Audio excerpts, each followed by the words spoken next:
Haya, hebu tuanzie pa. Ni kipindi cha vita kati ya China na Japani. Ndege za kivita aina B-25 zikiwa ziko angani zikielekea kufanya mashambulizi katika kambi za Kijapani.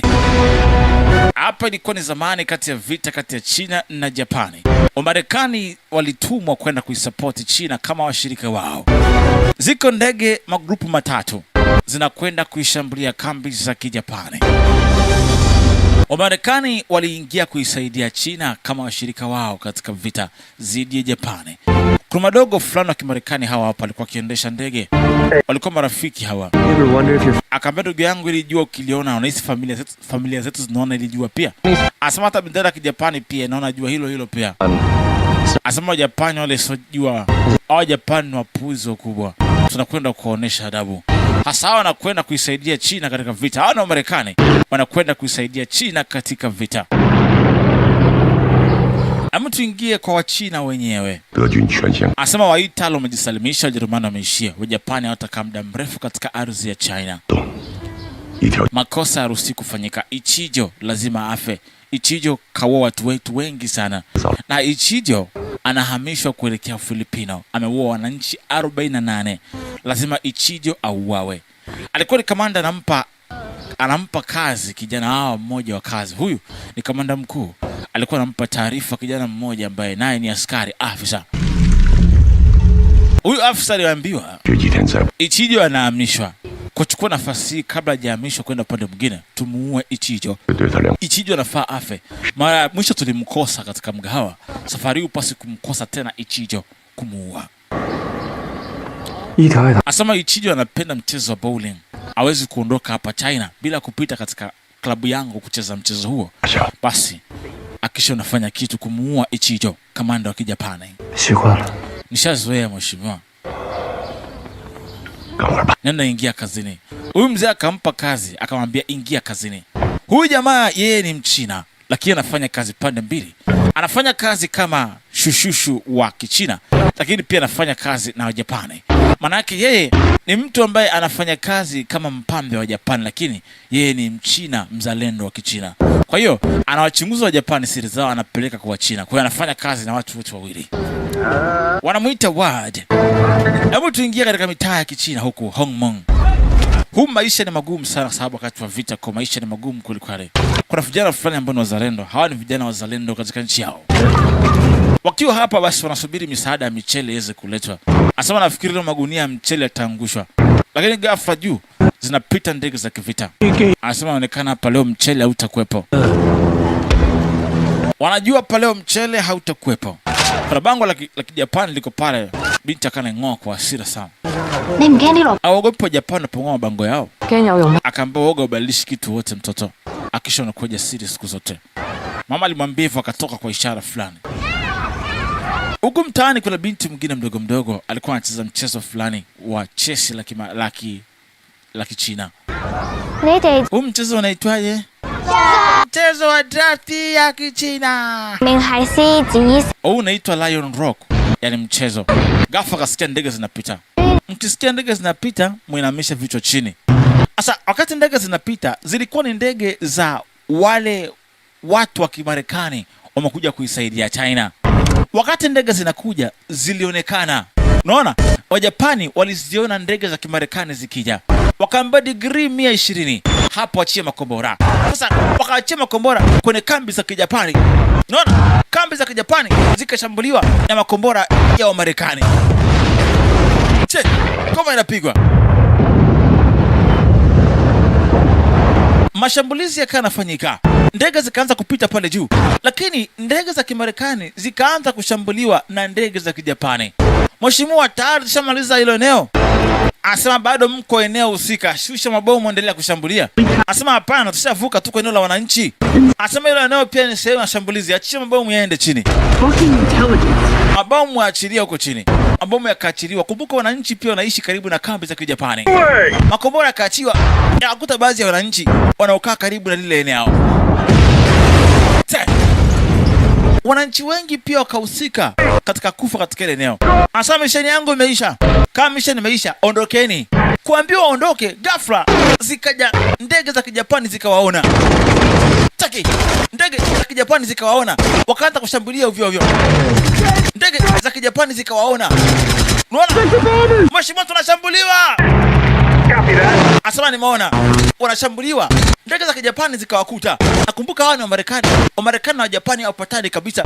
Wakati hao Wamarekani wanasupport China na China inapigwa na Wajapani. Cheki. Sasa ndege za Marekani zikaanza kuangushwa moja baada ya nyingine. Unaona? Ndege za Marekani zikaanza kuangushwa moja baada ya nyingine. Cheki, kama huyu ni Mjapani alikuwa anapita na huyu ni Marekani. Sasa wakaanza kuwindana ngani kwa ngani. Huyu akachora degree 68 akawapa ishara wenzie. Degree 68 tunakwenda. Unaona? Sasa wametumwa kuziangamiza ndege zote za Wamarekani zinaokuja katika hilo eneo. Anasema geuka. Lakini kufika hapa akaona kuna kambi ya rada ya Kijapani iko hapa. Kuiona akashambuliwa. Bawa la ndege yake likapigwa. Unaona? Anasema Ryan, ongea. Mwenzake mmoja akashambuliwa. Ndio huyo Ryan. Mwenzake Ryan akashambuliwa, akabaki peke yake. Sasa wamebaki wawili, yeye na mwenzake, huku wanazidi kumalizwa. Lakini bado unaona kuna ndege ya Kijapani iko hapa. Huyu jamaa anawashusha wenzake wengi sana. Jamaa akaona potele mbali, huyu atamfuata. Akaamua kumfuata, akaanza kumshambulia. Unaona? Akaanza kumshambulia ovyo ovyo. Shambulia. Wakaanza kufukuzana ngani kwa ngani. Wakaanza kukimbizana. Kila mtu anaonyesha uwezo wake. Kisha walikutana uso kwa uso. Kila mtu anashambulia. Huyu anashambulia.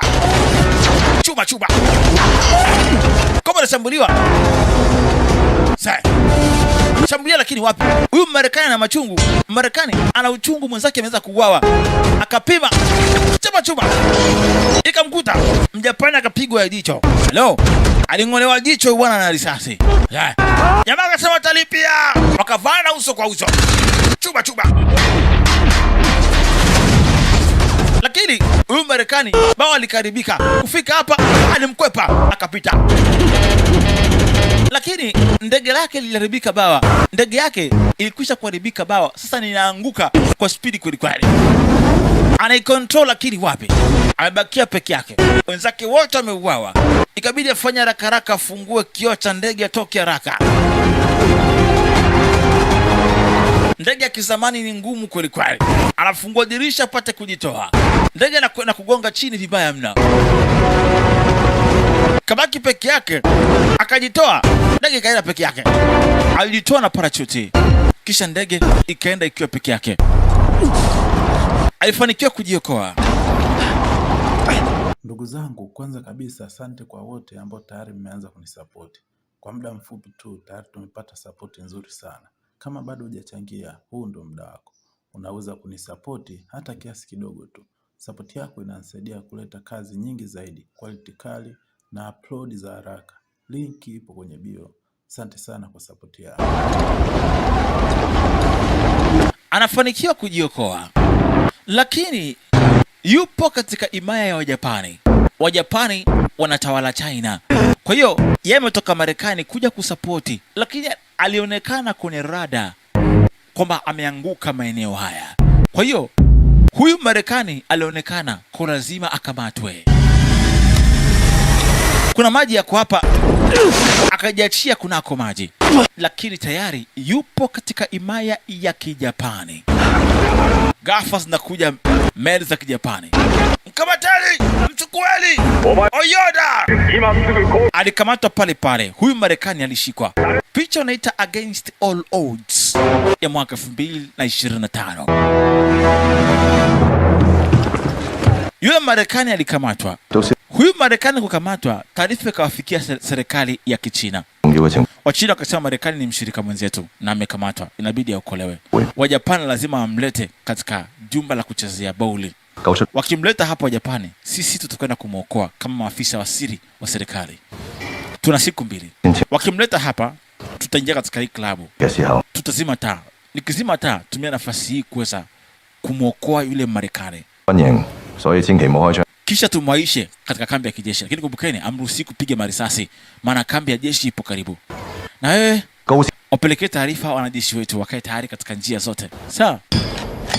Wakati huo upande wa pili, kumbuka pia Ward alipewa mission ya kwenda kumuua Ichijo. Kumbuka Ward alipewa mission wa kwanza kabisa kwenda kumuua Ichijo, kamanda wa Kijapani, Lieutenant. Akaandaa bomu la tufe atakalitumia kesho. Alifika akamwambia, sikiliza, ili tufe nitaweka hapa. Mimi nikiwa naongea na Ichijo, nitamfanya Ichijo aokote boli. Ili boli likizunguka litafetua pin la kuwa kombora. Kwa hiyo litagusa safety pin, litalipuka. Kwa kisha kulizungusha uleke upande huu. Alafu kumbuka, nitatoa ishara. Ndani ya sekunde 10 litalipuka. Sawa? Nasema sawa. Umeelewa? Ndio. Kwa kesho akija hapa, mimi nitafanya napiga makofi hivi, uachie kombora. Sasa mtu ingie upande wa pili. Leo hapa Wajapani watakuja kumleta huyo mfungwa. Kwa hiyo baadhi ya watu wanakuja kumwokoa mfungwa na mwingine ametumwa kuja kumuua Ichijo. Hapa kunayo jumba la mchezo wa golf, mchezo wa tufe, wanaita bowling. Sasa hapa ni Hong Kong. Hapa ndipo mpango mzima wa kumwokoa na kwepo. Sasa Ward, yeye ni mpambe na ni chawa wa Japani, pia anafanya kazi na Wachina. Kwa alikuja nafahamika sana, akaingia hapa ndani. Jumba la nyendo hili limechangamka kweli kweli kama vile kasino. Lakini ndani wanacheza ule mchezo wa bowling ndani humo. Wanakuja matajiri na mabinti warembo nini. Sasa huyu jamaa alifika hapa, kumbuka na kazi ya kumuua Ichijo. Lieutenant akija hapa akishi kwamba anamuua. Na hairuhusi kutumia risasi, unabidi waue kwa full combat. Maana kambi ya kijeshi ya Japani hiko karibu hapa. Kwa hawaruhusi kutumia bunduki. Cheki, Wachina wanaonewa, manyanyaso. Wajapani wanatawala hapa, kwa hiyo ni kawaida Japani kuonea Wachina. Basi mchezo wa bowling ndo huu. Unarusha tufe, inagonga zile bowling kama hivyo. Ulinzi umeimarishwa kila pahali. Lakini hapa kuna watu wametumwa kumuokoa huyo Marekani atakapoletwa. Watakapomleta hapa, wao watamuokoa kutoka hapa. Kama huyu alikuja chap, akamuua mlinzi kimya kimya, chinja shingo ya mlinzi. Huyu kuona akashtuka, huyu alikuwa hajui. Wewe tulia.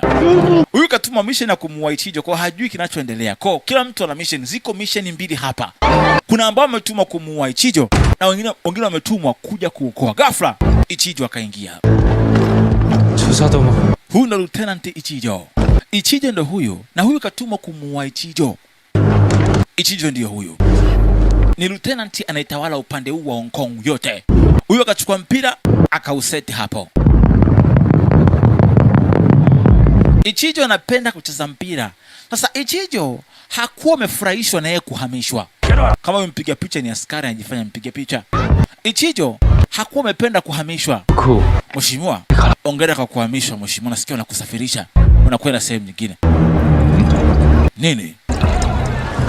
Nisherekea kitu gani? Alikasirika. Nihamishwa. Uhamisho gani ambao si ufurahi huu? Hakufurahia kuweza kuhamishwa. Lakini huyu kaambua muue Ichijo. Ichijo anapenda kucheza mchezo wa bowling. Kama hivyo. Sasa inabidi afanye kitu. Akaita watu wake John. Hebu kampeni kinywaji kizuri, tulia. Subiri kwanza. Unaona? Ichijo yuko hapa. Wakati wako kuna jamaa pia anawaambia mimi na mission pia nifungulieni. Kila mtu ana mission yake hapa. Mheshimiwa, chukua mpira mwingine mheshimiwa. Karibu. Au nibadilishe mpira. Leta huo mpira. Akamamrisha mtu wake alete mpira, lakini mtu wake hakuleta. Gafa wakawa mleta Marekani. Yule Marekani ndo huyu, ni wakati anaingizwa. Nakumbuka walipanga wakati wanamuingiza Marekani, wao ndipo wamtoroshe. Sasa Wajapani wana tabia moja ya kuzalilisha mtu umemkamata. Na huyu jamaa yuko hapa. Jana alipasuliwa jicho kwenye ndege na huyu Marekani. Naye pia ana machungu. Jamaa akamwona Marekani kaletwa ndio. Lakini misheni yake ni kumuua Ichijo, sio kumkomboa Marekani. Akicheki begi liko pale kaliona. Alafu kuna mtu mwingine yuko pale. Yeye hakujua, lakini akaona na Wachina wenzake, akajua sio sawa. Sasa mpango ni kumuua Ichijo hapa. Amesogea. Sasa wanapenda kuwatesa wa Marekani kweli. Alimfuata. Piga keje namna hii. Akaanza kumzalilisha. Asema huyu ni mbwa wa Marekani amekamatwa katika maya yetu. Adumu mkuu wetu. Adumu. Adumu. Adumu. Adumu. Wanamshabikia kwamba utawala wao upate kudumu siku zote, wazidi kuwakomesha wa Marekani kama hawa viherehere wanaokuja kuingilia katika nchi zao. Wakamwaga mali za Marekani ziko pale, watu wakaziokota na kwambia, "Wacha mali zangu. Waoga wakubwa yeye. Nyeni waoga." Wakamfungulia kuja hapa. Unafanya nini? Unafanya nini? Unataka kufanya nini? Akamvuta kuja hapa. Wanapenda kudhalilisha kweli hawa. Wanapenda kudhalilisha kweli kweli hawa watu. Wataka wamfanya aonekane kama ni mbwa kweli. Asa lengo ni kumdhalilisha. Picha zipigwe zipelekwe Marekani.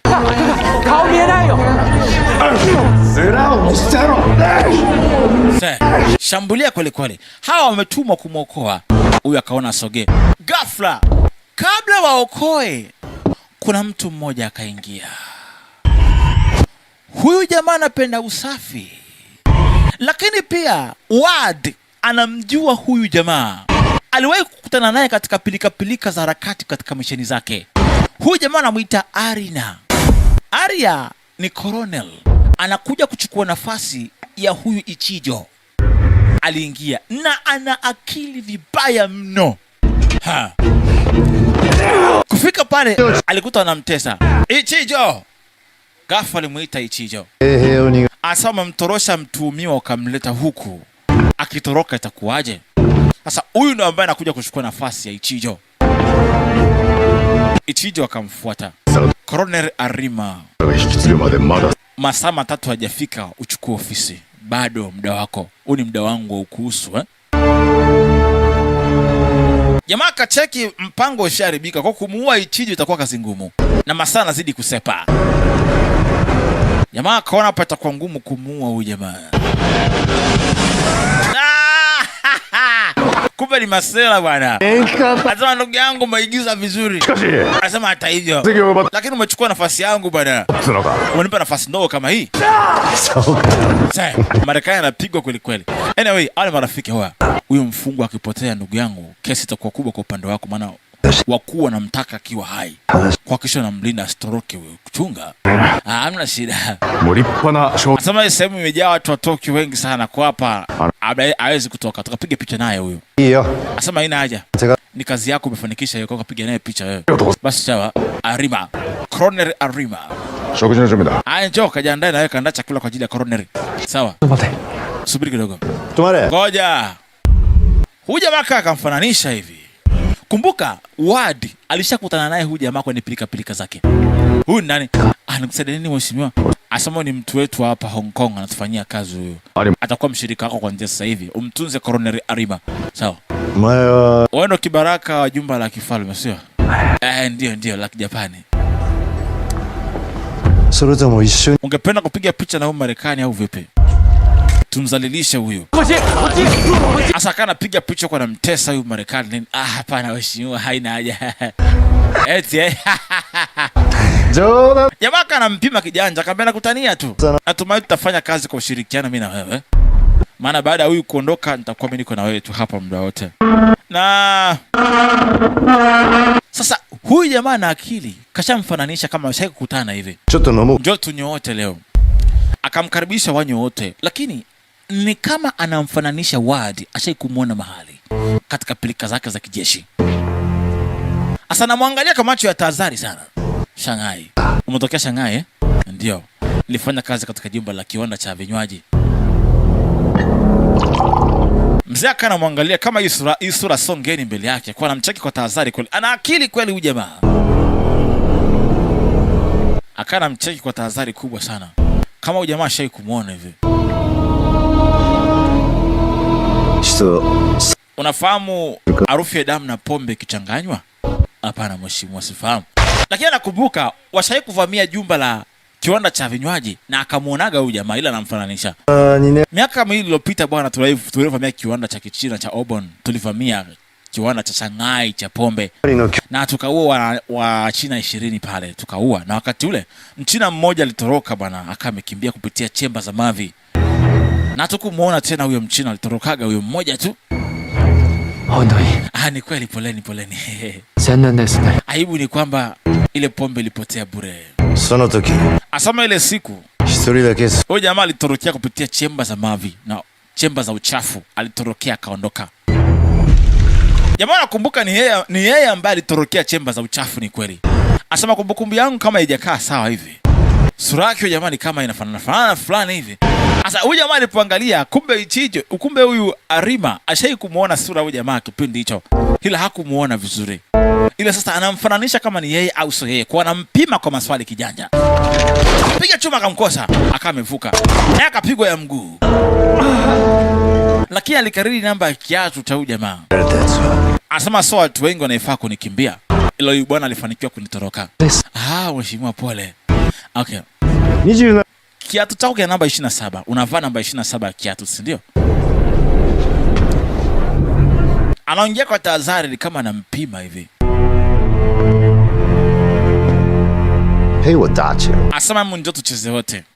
Na tutashindana mimi na wewe. Njoo tucheze wote mchezo.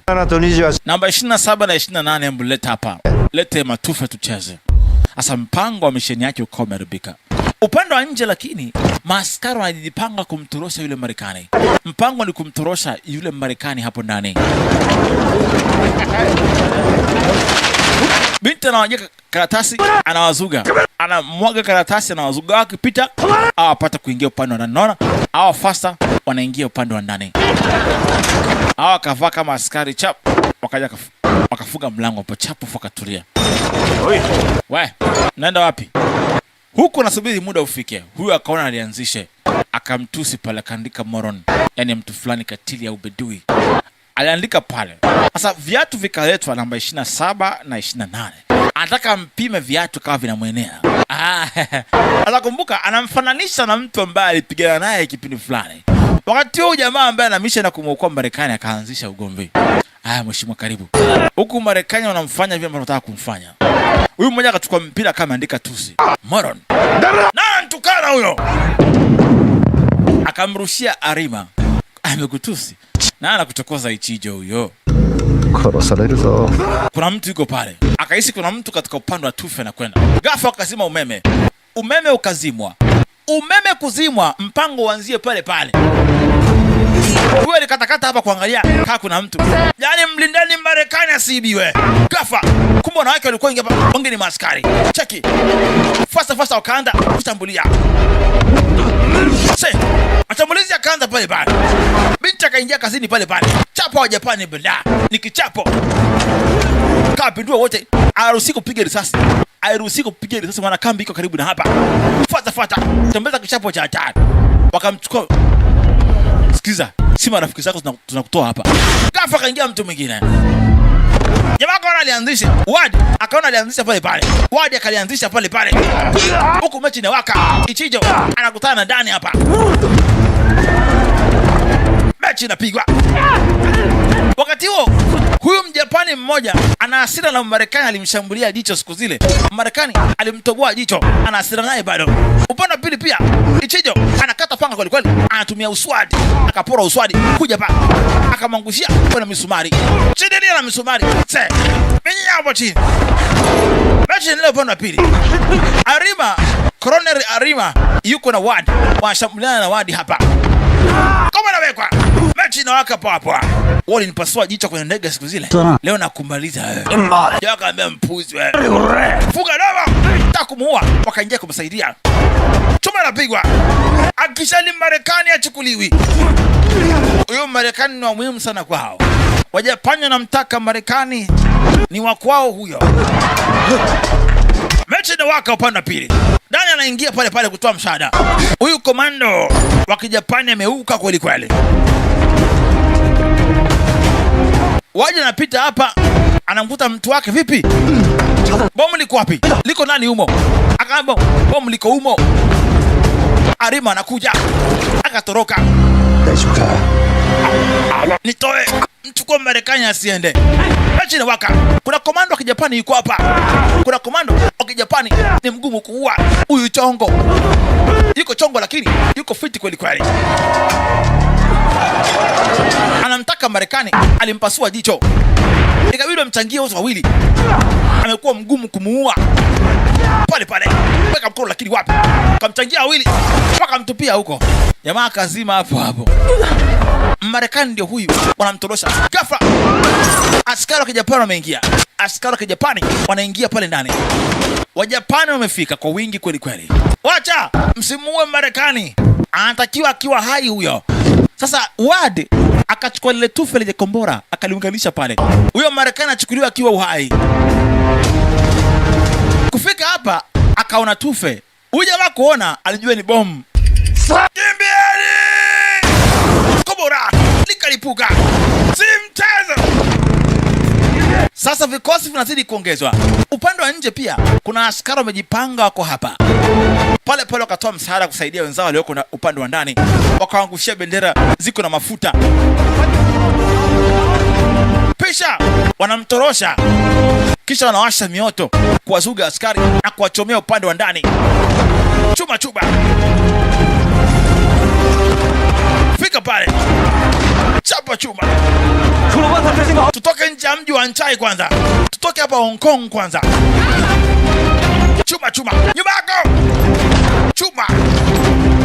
Fasta Marekani aokolewe haraka haraka. Huyu ni mshirika wao. Arima alikasirika kweli kweli. Marekani ametoroshwa mbele ya macho yake akiona. Ichijo akafariki hapo hapo. Pisha njia. Kama usiki kaa pembeni. Wajapani wanaangushwa na kuuawa. Marekani aokolewe haraka haraka. Kazi inaisha, wote wanatoka pale. Sasa kazi imeisha. Arima ndo kwanza anakabidhiwa ofisi. Anakutana na kizaazaa kama hichi. Hamna kitu kilimuuma kama hicho. Na Wajapani ukikosea awanaga sali ya mtume. Ukipewa kazi ukiharibu unauawa. Ward huyu kapewa kazi ndo kwanza anaingia ofisini, wanampoteza Marekani.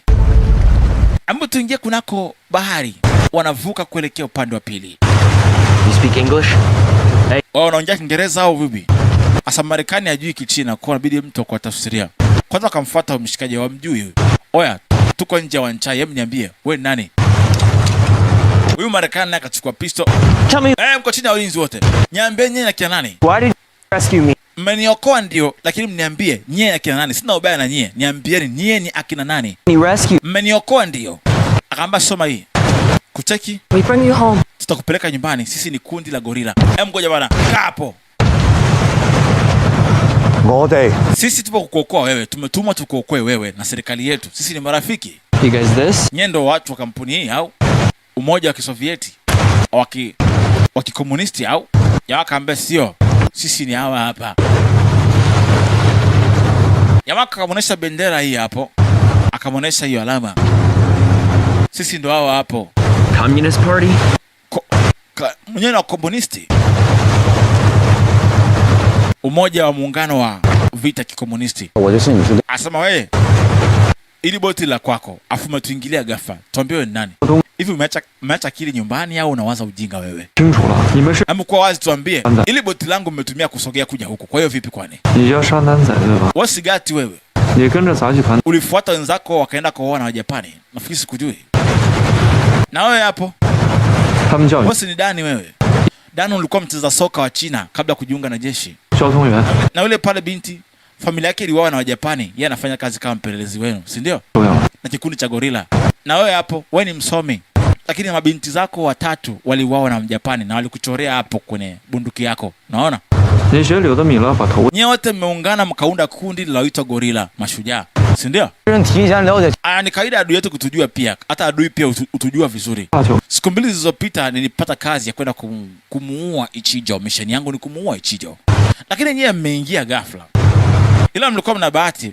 Misheni yangu kumuua Ichijo imeshindikana na nyie mmeingia ghafla mkaribu mpango wangu. Mimi nilikuwa na misheni yangu na nyie mna misheni yetu. Lakini tumeingiliana ghafla. hadi mtu wangu mmoja amekufa kwa sababu yako wewe. Na mimi sijulikana ni msaliti sasa na Wajapani. Upande wa pili, Arima Coroner amechanganyikiwa. Huyo mtu kaibiwa.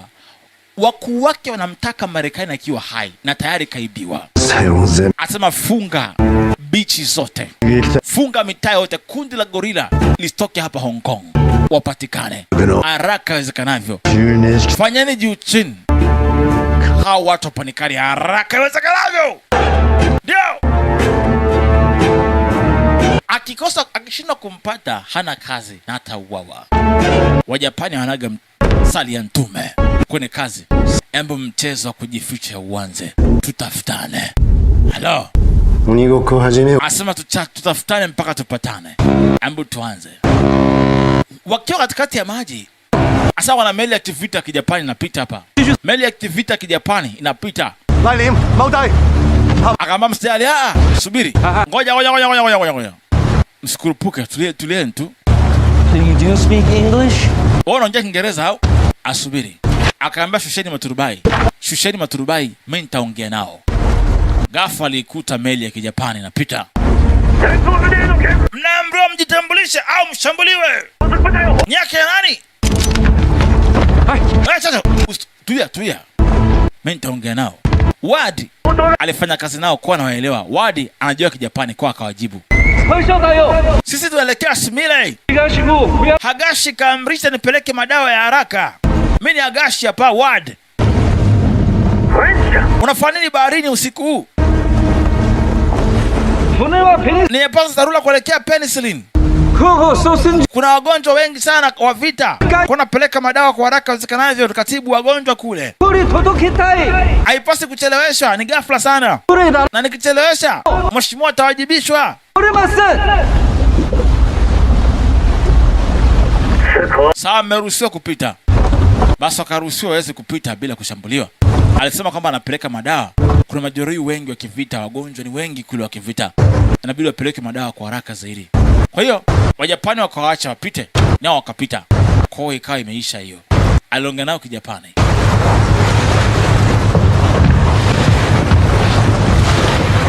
Speak Japanese. Unafahamu Kijapani pia? No. Asema hapana. Nimekaa nao muda mrefu. Una plan gani baada ya hapa? Asema Ichijo ashakufa, kwa misheni yangu imeisha. Kumwokoa Marekani ni misheni yenu, kwa itakuwa yangu pia kwa sababu tumekutana. Nitawasaidia pia kumwokoa Marekani mpaka afike sehemu anaenda. Safari inaelekea kuvuka upande wa ng'ambo, upande wa pili. Ama siwezi kuona mji wa Anchai tena. Wameuacha mji wa Anchai nyuma kabisa. Ama tuingie Hongmon. Hongmon ni kule ambako mabomu yaliweza kutupwa.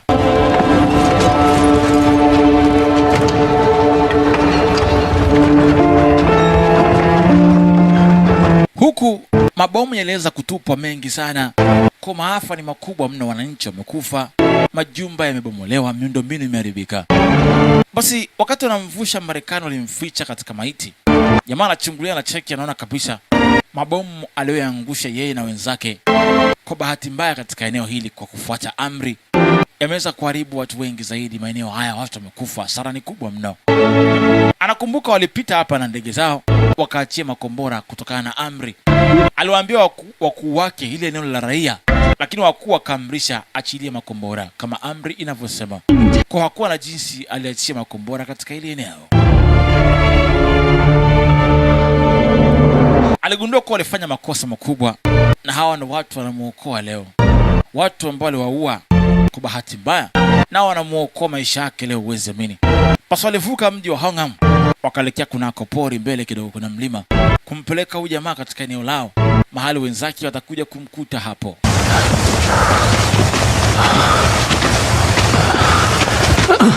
Kufika wa Marekani alichoka kutembea. Huyu jamaa alichoka kutembea umbali mrefu sana, hajazoea mikiki hapa. Alitulia hapo. Asa mimi sistahili kuokolewa na nyie watu. Anasema itastahili kuokolewa na sisi huyu. Amekaa tamaa huyu. Wakaona amtie moyo. Tuondoke bwana. Ngoja mimi niongee naye. Nitafsirie. Kila mtu akifa ana umuhimu kama mlima Tai. na kama vile unyoya mwepesi. Oya, ongea maneno marahisi basi nijue kumtafsiria. Hawezi kufa kwa bure. Hapo sawa.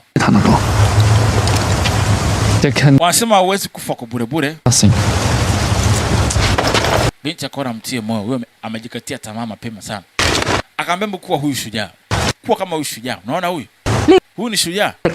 Lakini huyu ni adui yetu pia. Ni Japani. Kuwa kama shujaa. Hajalishi kwa vipi. Wa Japani ndo maadui zetu wote wawili.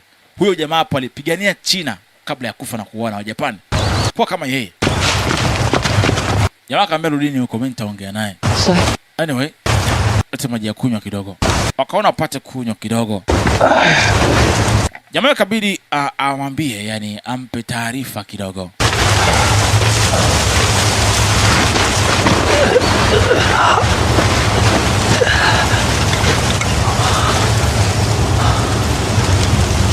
Rick's Cafe. Rick's Cafe. Hii movie ni Casablanca, niliangaliaga hiyo movie. Mimi niliona hapa Shanghai. Asema ndio naipenda hiyo movie ya. You like movie? Kwa nini naipenda hiyo movie? What like? Kwa nini naipenda hiyo movie? Asema nampenda Rick katika hii movie. Kwa nini nampenda Rick? Yeah. Anatoa maisha yake kwa ajili ya watu wengine. Anasaidia wenzake huku naye anakufa. You like Rick? Umempenda Rick sio? You like Rick? Au ungependa kuwa kama Rick, anatoa maisha yake kwa ajili ya watu wengine? Unaona hii picha? Huyu ni shujaa wa Kichina aliyeuawa na Wajapani, aliyekuwa China mara nyingi sana. Je, ungependa kuwa kama huyu jamaa shujaa au uwe kama Rick uliyemuona kwenye movie? Shujaa? Asema ndio. Ungependa kuwa mtu unayekumbukwa kama shujaa au uwe kama Rick? Okay. Mtu yote anayepigania nchi na kufa basi huo ukumbukwe kama shujaa siku zote, kwa kumbukumbu yake haipotei. Basi kamtia moyo pale kama kutoka. Sasa mchizi mmoja machachari kweli jamaa akaja hapa huyo. Akamboya vaa buti hizo hapo. Huku mlimani viatu kama vinafaa. Tuna pesa au sio? Vaa viatu vitakusaidia mwanangu. Vaa hivyo tulivyo navyo. Alafu angalia. Wewe akaona jamaa ana saa mkononi, hii saa ya Kimarekani. Ya akaambia nipe hii saa. Kwa China hapa tuna kauli. Mgeni akija tunabadilishana vitu. Nampa cha kwangu, ananipa cha kwake. Kama sema kumkaribisha mgeni. Basi alimkabidhi pale. Amtu ingia kwenye pango la Wang Shankev. Katika ile pango walikuja kujipumzisha hapa wakati wanasubiri plani zingine za mbele. Kumpeleka Marekani sehemu yake anapaswa kwenda. Jamaa akiwa hapo ghafla akaangusha kitu fulani kwenye mawe. Na mkono wake ni mgumu kuweza kukuta tu kitu kilichokuwa upande ndani. Binti akamwambia subiri. Wewe mkono wako ni mnene. Wacha mimi nitoe. Binti akamtolea ni kidude fulani hivi, ukikiseti kinatoa muziki mzuri kweli. Kamba subiri. Ushai kuona hiki kitu? Anasema hapana. Akamsikilizisha, kinatoa muziki mtamu kweli. Hey. Akamwambia unasikia muziki? Mtoto kabidi asikilize. Mtoto alipenda kamuziki kazuri. Baadaye akamrudishia, akamwambia hapana, baki nacho tu. For you. Hii kwa ajili yako. Yangu? Kumcheki, akamwambia hapana, rudisha. Huyu mama akamwambia hapana, rudisha. Huyo sio mama yake, lakini huyu mama alipoteza binti zake watatu. Umeona? Huyu sio binti yake, lakini ni kama mama kwa hapa. Kwa sababu huyu mama alipoteza mabinti zake watatu katika vita. Wajapani waliwaua mabinti zake. Amtu ingia ni kambi ya Kaitak Airport ya Kijapani. Asema sikiliza, umetaka ndege na kupa ndege. Na mtaka yo Marekani akiwa hai haraka sana. Yule chongo akawaambia, mimi na bifu na huyo Marekani lazima nimpate. Tabia yako kujifanya kama kichaa mimi sitaki. Na mtaka yo Marekani akiwa hai. Sawa. Kama nataka msadangu, fuata nachokitaka. Kwa mkubali ujinga wangu ulionao. Huyu jamaa kaua mashikaji zangu kibao tu na kanitoa chongo hapa. Huyu Marekani lazima nimuue, na mtaka. Hajalishi iko vipi, lazima afe. Nitakufa naye kama vipi.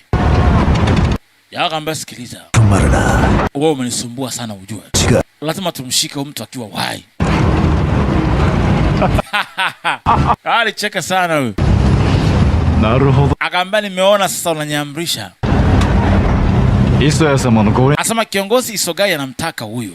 akiwa uhai, na wewe ushampoteza Marekani katoroka. Kwa hiyo unahofia kama mkuja kukamata atakutoa nafasi yako au atakuadhibu. Mamlaka ya kijeshi itakuacha ukimkosa huyo Marekani. Kwa hiyo nifuateni. Kama nataka mumpate, mnifuate kwa gari. Mimi napanda ndege, nyinyi mnifuate. Mheshimiwa, tuna siku 2, tukichelewa hapo sherehe ya kiongozi wetu itafanikisha, na bila sherehe huyu jamaa atakiwa patikana akiwa hai. Akaambia usijali, tutavuka tu. Oh, usiogope. Tutavuka. Tumfuate huyu jamaa. Huyu jamaa ni muwazi kweli kweli. Anafahamu Marekani yuko wapi. Kwa tufuate ndege yake, atupeleke sehemu Marekani aliko, tumpate huyu Marekani. Anahitajika akiwa uhai. Asa Marekani baada ya yote kama tulia hapa. Asa wakati akiwa amekaa hapa, akauona mlima fulani ambao aliufananisha huu. Anakumbuka akati anapita hapa, aliona kambi ya rada ya Japani iko hapa. Na baada ya kuiona akashambuliwa. Kuna kambi ya rada aliiona hapa. Na hiyo kambi ya rada ilisababisha wao kushambuliwa, kwa sababu walionekana kabla hawajafika. Akauliza, "Hey, uno mlima Simba sio?" What? Is that it? Uno mlima Simba? Is the shape like... Umekaa na shape kama ya Simba? Asema ndio. Yeah, I've seen that. Asema pale niliona kuna kambi ya rada ya kijeshi ya Japani iko pale. Na rafiki yangu alishambuliwa tukaangushiwa pale pale. Very, very important right over. Na hiyo rada ni muhimu sana, maana inaweza kuona ndege kwa mbali kabla hajafika hapa. Njoo muone. Akawaambia kitu.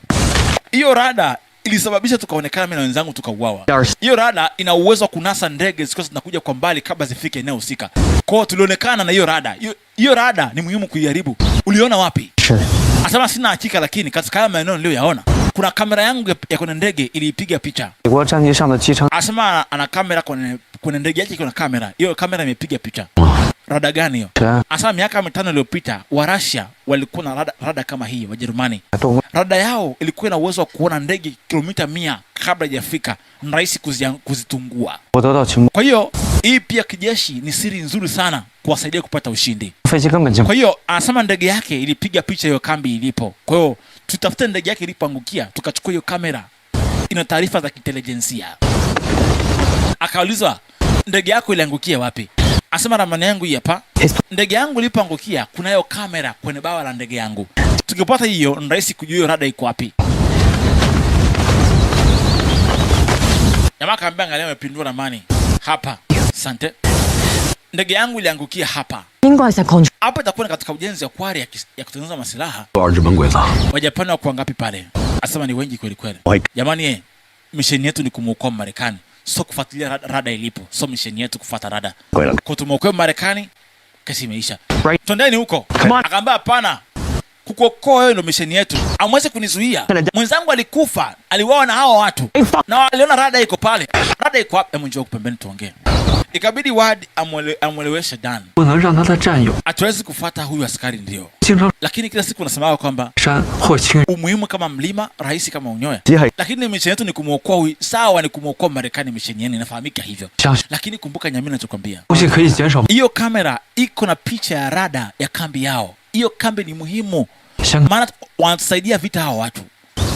Wakiweza kuokoa, tukianza kuiondoa hii kambi, basi hata pia China imesaidiwa, maana wanatusupport hao watu. Sasa kabidi wafanye kitu. Hiyo kambi iko hapo ambayo inawasaidia Japani kushinda vita kwa asilimia kubwa. Sasa kafika jioni, usiku wao katoroka.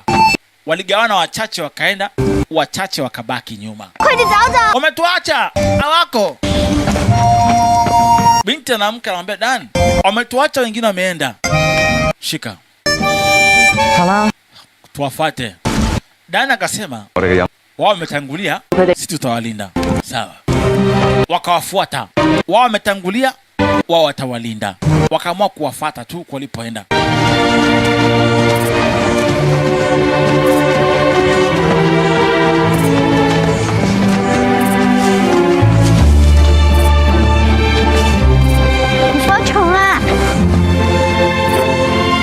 Trong 發光咧，係去揾朋友；丹哥發光咧，係去救朋友。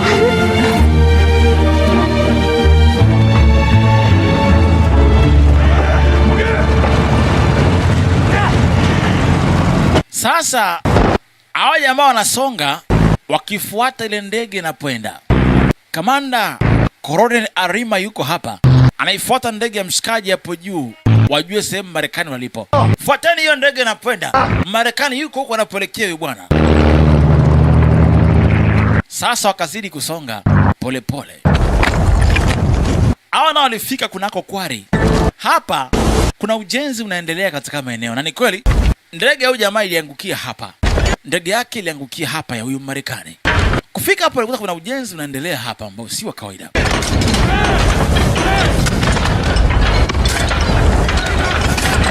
Akaambia, wewe nisaidie binoculars yako, nipe hiyo darubini.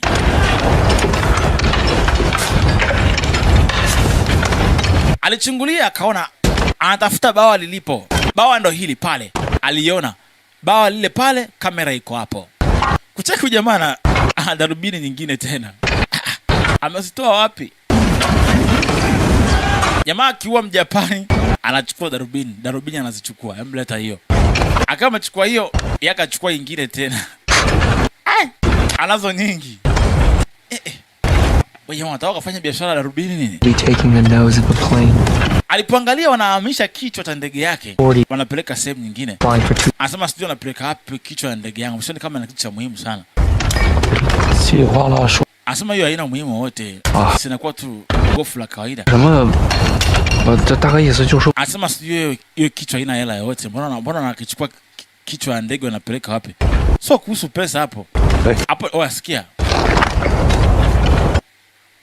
Wajapani wakiona mnapita hivi na ndege, wakiwatungua, kwao ni heshima.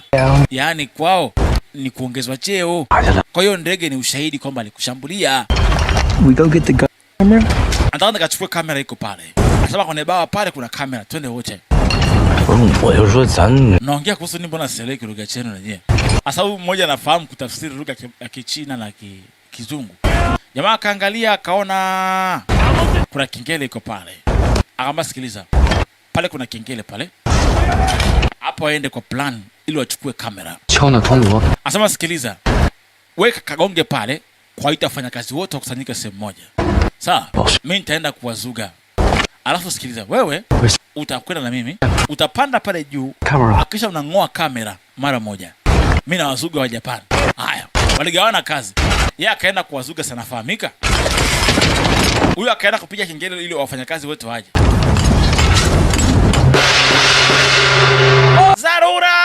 Zarura! Mabomu yanakuja! Wacha uongo wewe! Endeleeni na kazi! Huyu jamaa akawafuata kuwazuga. Wakati Marekani pia anapanda. Oya jamani, viongozi habari zenu. Maskarazo. Oh, batapi. Wakati unaongea, huyu jamaa anapanda kuchukua kamera. Wewe ni nani? Hivi Hangeshitano? Mlitambua kuhusu hii ndege asubuhi ya leo? Hebu kwa mwazi wasi. Mara kasikia, naongelesha huku. Achana na huyo. Nitikete na. Sala! Wewe nani wewe? Mbona tukujui? Wewe unijui mimi wewe? Asa anaongelesha na wazuga. Huku huyu jamaa anangoa kamera. Aichukue kamera iliyoko ndani ya bawa lile. Akiwa hapa akaona ndege inapita. Anamfahamu jamaa anaendesha hiyo ndege. Wakati huo Japani wanaifuata ile ndege, wanakuja huko. Hii sehemu imetegwa makombora, hairuhusiwi mtu kupita. Panalipuliwa miamba. Hao walifika chap. Kumbe kina Dan washafika kuwekea ulinzi wenzao. Sasa wametegesha kombora kila sehemu. Mita 500. Wanacheki wa Japani wanakuja, kwa sababu wazuie wa Japani wasiwakute wenzao kule. Wewe ni Wadi Agashi sio?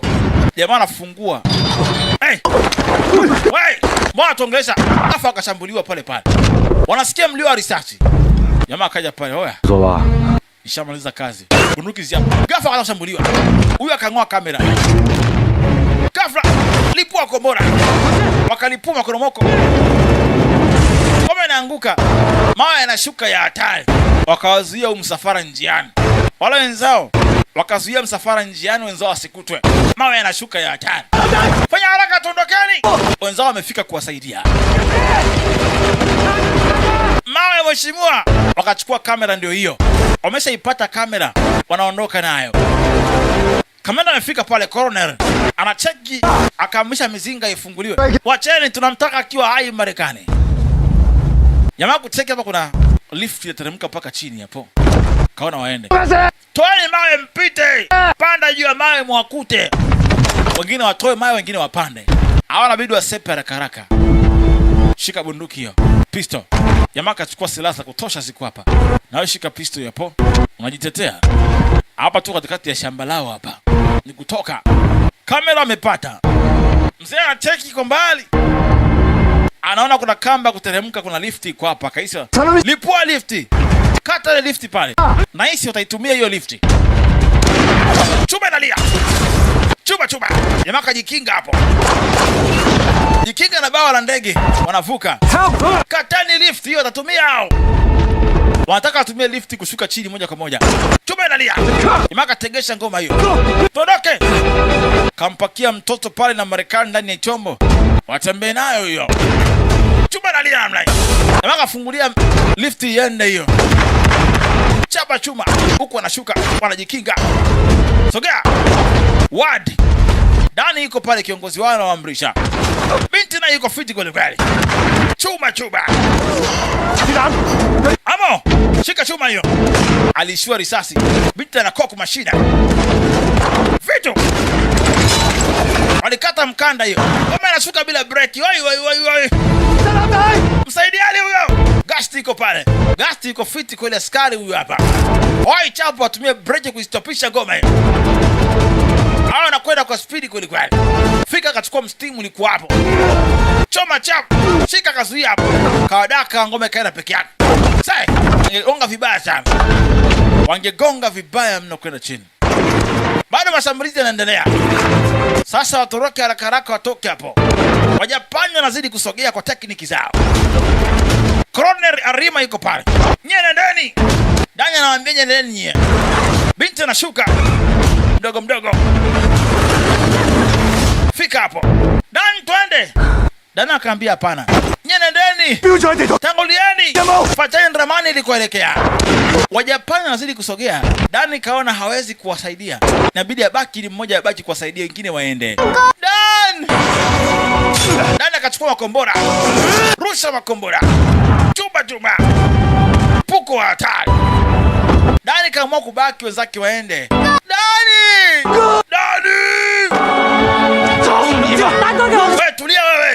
Dani kasema tondoke, tumsikilize anachokitaka. Kasema twende. Dani kawaambia waende bila yeye. Acha yeye abaki hapa na Wajapani. Dani alipoona wote wanaenda salama, alikuwa anabaki ili wenzake wafike salama, akajitoa sadaka. Wajapani wanazidi kusogea kwenye ngumu kutoka. Dani akaona pote ya mbali. Anakufa nao ama bwana. Shia kombora mbili akaziachia kwa mpigo. Chuma. Akafa nao pia, akavunja daraja zima. Wasiwafate kwa chini wenzao. Dani anakufia pale. Dani kiongozi wa kundi la gorila anafia pale. Dani. Sasa amekumbwa na huzuni. Kundi la gorila lilipoteza mtu mmoja. Kamera amepata, lakini mtu wao muhimu hayupo. Gasti alikasirika mno ise. Mshikaji wake amekufa sababu ya huyu jamaa huyu na kamera yake huyo. Fuata kampushi kwa hasira. Kwa sababu yake huyu bwana huyo. Na makamera yake.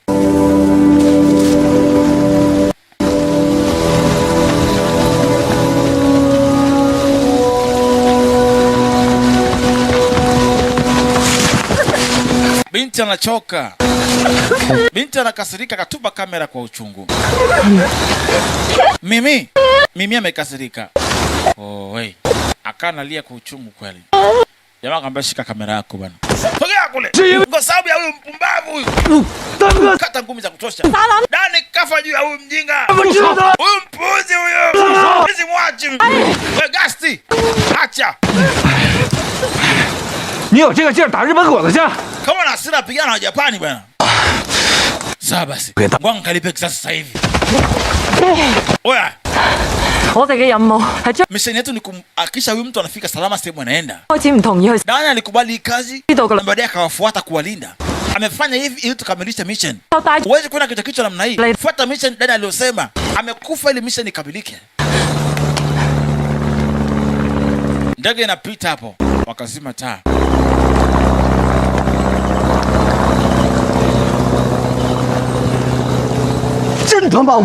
Bure kabisa. Kila mtu ameumia. Kila mtu ana huzuni. Mbona aliyotokea pale? Wajapani walichomfanyia huyu jamaa. Lazima tumsaidie huyu jamaa. Alikuja kwa ajili ya kupigana na sisi, kusaidia katika nchi yetu. Ndege zao nyingi zimelipuliwa, watu wengi wamekufa. Hebu niambie.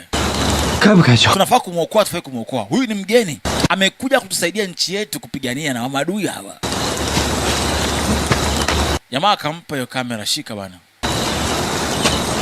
Wakaona ni kweli mgeni amekuja kutusaidia katika vita, huwezi kumkasirikia. Wote mnakuwa kitu kimoja. Mnafaa kuwa kitu kimoja.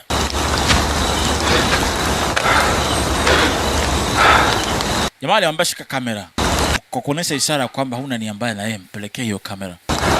Huyu ni mgeni, amekuja kushiriki vita, kutusaidia ili kuondoa Japani. Kwa huyu ni rafiki, sio mtu mbaya. Jamaa akachukua kamera akampa, ishara ya kwamba hana ubaya na yeye. Kama shika kamera yako bana. Je, tunafanya nini kifuatacho? Binti anasema Dani alikuwa kiongozi wetu. Dani hayupo tena. Wewe ndio kiongozi sasa hivi. Ulikuwa msaidizi wa Dani. Tuambie, amua. Tufanye nini kifuatacho? Binti anaambia haamue nini kifuatacho. Sikilizeni. Tunakwenda katika eneo la Gindringa. Tukifika pale, tukimkuta Mjapani yote tunamuua. Lengo ni tuvuke, twende ng'ambo. Tumpeleke huyu jamaa sehemu salama. Sawa. Basi tuendeni tusonge mbele. Walikubali kusonga mbele.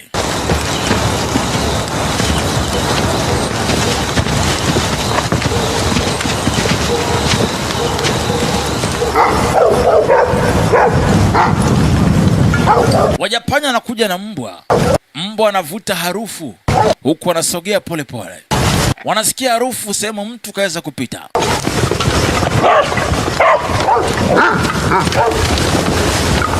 Wanafuata harufu. Ndege inawafuata, wanaifuata ndege huku wanafuata harufu vile vile. Mzee anacheki masaa anazidi kwenda. Bado masaa 6 mheshimiwa panakucha. Hajampata Marekani itakuwaje? Wala sitaji masaa mengi kiasi hicho, nitampata tu. Sitaji masaa mengi mle. Tusonge mbele. Colonel anasema masaa 6 ni mengi sana kumpata. Nitampata huyu Marekani tu. Colonel kichwa kinamuuma. Baada ya kuona mvua inanyesha, waliingia kunako eneo la dharura. Wakajificha katika magofu ya zamani yaliyokuweko hapa. Walijificha hapo, kila mtu anatafakari ya kwake.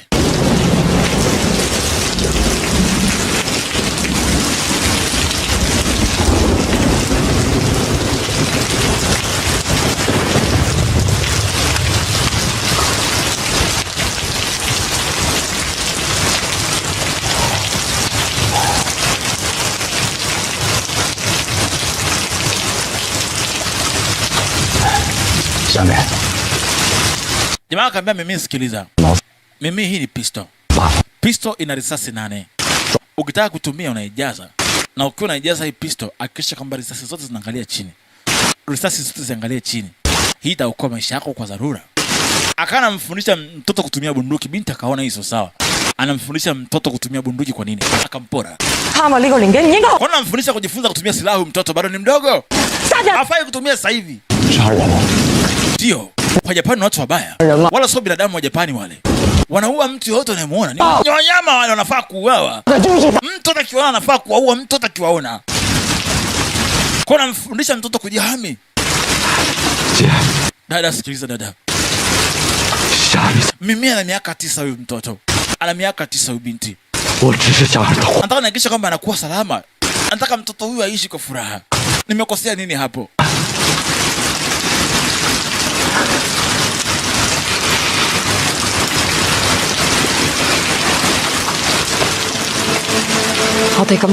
Asema kwa nini tunakwenda kupigana? Kwa nini tunapigana vita?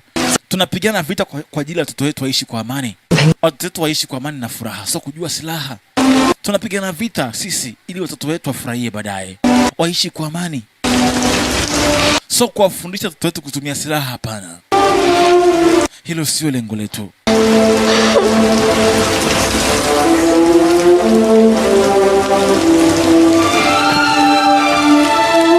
Jamaa kaona ni kweli tunapigana vita ili watoto wetu waishi kwa furaha na amani, wasijue vita. Jamaa alifungua chumba kilikuwa hapa.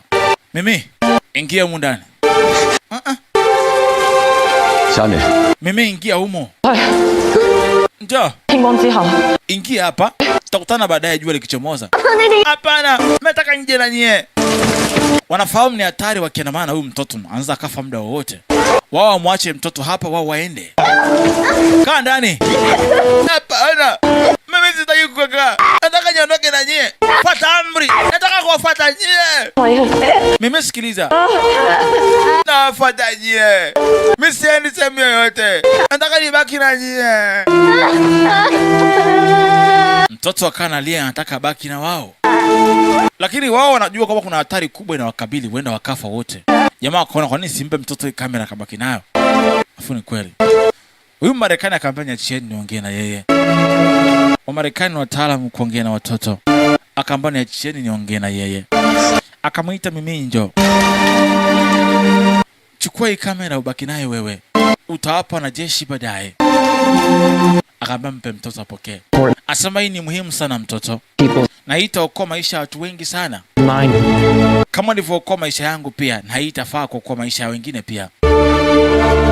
Anasema upokee, hii itaokoa maisha ya watu wengi. Misheni yako ni moja tu. Ni uichukue hii kamera, ubaki nayo, ukawape wanajeshi. Kwa kuwa ni mtoto, hawata kuangalia kama tishio, kwa hiyo jifiche hapa. Ukipata nafasi, uipelekee kamera wanajeshi. Mimi anafahamu wanajeshi, anafahamu kambi ya jeshi ilipo, akawapa. Hii baki hapo. Basi ili wao wapate kusonga mbele. Binti akakumbuka Dan alikuwa na wao wakati wote. Dan alikufa akilinda hichi kitu. Basi binti hakuwa na jinsi zaidi ya kukubali. Dan! Basi walimtaka mtoto ajifiche. Wao wanaweza wakafa, kwao ni sawa. Lakini huyu mtoto hawezi akafa, sababu ni mtoto mdogo sana. Hawawezi wakaandamana na yeye kufa kwa harakati zao. Wao wakifa ni sawa, lakini mtoto hapana. Kwa hiyo mtoto watamficha hapa. Wao watasonga mbele ili Wajapani wawafuate wao.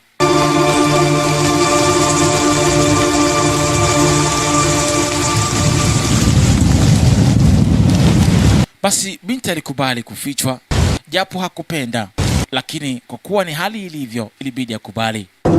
Ngoja. Jamaa anakumbuka na kile kizawadi. Hichi kizawadi kinamsaidia mtoto kutuliza hofu, mashaka. Kale kamziki kale. Akamuonesha, unafinya hapa, kamziki kazuri kanatokea. Ako kamziki kanaondoa hofu na mashaka, kanakupa utulivu wa moyo.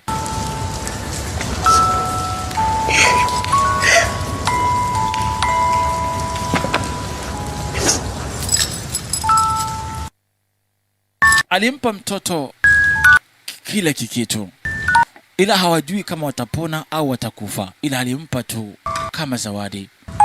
Binti abaki nacho kimsindikize. Wao hawajui kama watakufa au watabaki, hawajui kama wataishi, hawajui kama watabaki kuwa hai, lakini mtoto kapewa misheni yake moja tu, afikisha hiyo kamera kwa wanajeshi wa Kichina.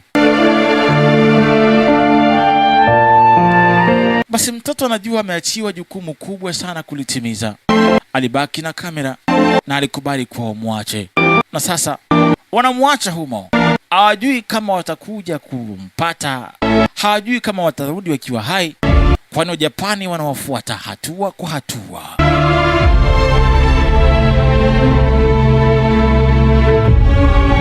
Walimfungia Mimi pale ndani. Yule mtoto anamuita Mimi. Mimi hakupenda, lakini inabidi tu habaki. Hakupenda kuachwa peke yake hapa, lakini inabidi tu habaki. Wao wanasonga mbele. Vita inawakabili ni kubwa na hawajui kama watapona. Mimi analia, maskini wa Mungu. Lakini wamemwacha hapo, pana usalama kwa asilimia kubwa. Sasa wapange mpango ufuatao. Asa tunapita hapa kwa mlima Shanti. Tunavuka. Wajapani lazima wapo. Wajapani wanapiga msako, wanakuja kila njia wanaopita. Asema kundi la gorila lajawa mbali kutoka hapa. Lazima wako tu. 行最走灣防線。Asa tunapita polepole hapa. Ukifika hapa 英軍留低， tutakaa hapo. 就一 Ndio sehemu ya Japani ambao wanakuja katika ile eneo. Lazima tukutane nao katika ile eneo. 巡邏。 Ila baada ya hapo tunapita katika njia ya tunnel ya chini kwa chini ya kubukia upande wa pili. Hapa kuna njia kubwa. Asa basi hapo ndio sehemu pana silaha pia zilifichwaga hapo. Tunakwenda kinyume na yote. Hakuna namna. Lazima waende, hakuna namna hapo. Akaambia freshi. Hapo juu baridi. Na wewe hii bunduki beba. Yaka basi kiza wewe. Vaa hizi nguo za Kichina bwana. Kila mara nikikuona umevaa nguo za Kijapani nahisi kama msaliti hivi nikikuona. Hebu vaa ufanane na sisi. Wewe vaa bwana ufanane na sisi. Wakampa jamaa wavazi avae afanane na wao. Wewe. You always say that. Kiasi kwa anasema hivyo. Gani huo maana yake nini? Gani huo? Yeah. Maana yake nini? Work. Kazi. Maana yake tufanye kazi. Kuwa hai fanya kazi. Gani huo? Second word. Basi sawa. Neno zuri. Wakapanda hapo wanaamua kwenda zao. 槍聲會將日軍引過嚟。 Wanasogea polepole katika ile eneo. Wajapani bado wanakuja katika ile eneo, wanapita hapa. Jamaa anasema watakuwa wanaelekea eneo la kule kwenye Gun Grease. Pale sema kufichia masala atakuwa wako wengi sana. Wajapani wako pale pia wanafanya ulinzi pale. Tuwai huko, tutakuwa tunaelekea katika ile eneo. Hapa kuna gin drinker. Hapa ni sehemu masala mengi na fichwa ya Japani hapa. Pana walinzi upande wa ndani, apakai kizembe.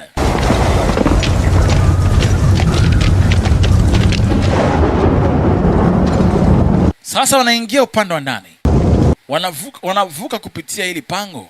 Andaki la chini kwa chini huko wanapita. Kuna ulinzi wa kutosha. Wanasikia mluzi. Mjapani anafanya ulinzi, mmoja anakojoa hapa juu. Kuna mmoja anakojoa huku chini. Chapo akavuka. Hasa hawa ni kuwatungua kimya. Oya. Unapita chapu na ua, tukiwa upande wa pili nyie, unasonga mbele. Au sio? Gasti iko faster kweli. Anafungua njia huyu. Gasti akasema tulia hapa. Mimi naingia. Faster. Gasti iko faster kweli. Akamtuma chap. Fika paka ile juu chap. Chinja faster. Kateremsha mtu ndo huyo. Kuja hapa. Songa mbele. Ni kuwatungua walinzi. Chap. Unatembea mbele. Mambo yasiwe mengi. Mbele yao. Hapa mnacheza kikomando alo. Mbele nyuma. Tembea. Ukisikia mbele tembea ndo hii hapa. Wanagawana majukumu. Huyo. Mmoja ndio huyo anapita huku. Mmoja yuko hapo, oya. Wewe tangulia. Dili naye huyo. Chap jamaa akamzungukia. Gasti anawachukia Japani vibaya mno. Ngoja. Leta mimi niende. Za mlango wewe poa. Marekani akaenda mwenyewe. Chap. Weka fata. Chinja chingo. Tulia. Usipige risasi. Mpaka kitu namna hii. Wako wengi hapa. Wasoruhusu usipige risasi. Wahakikisha kwamba wapige risasi. Wakipiga risasi itaonyesha kwamba wako wapi. Itafanya julikane wako wapi. Huyo anatoa pesa wapige. Akapiga risasi. Mlio wa risasi unasikika. Ni hatari mlio wa risasi ukisikika. Wanafahamika walipo. Tunani mbele. Mbwa anakuja, amesikia mlio wa risasi, wanakuja upande huu. Jani! Wajapani wanaingia kwa wingi kweli humu ndani. Wanaingia kwa wingi oa. Songa, pita naye huyo. Fast akaingia poroni chap. Fast anazungukia upande wa pili.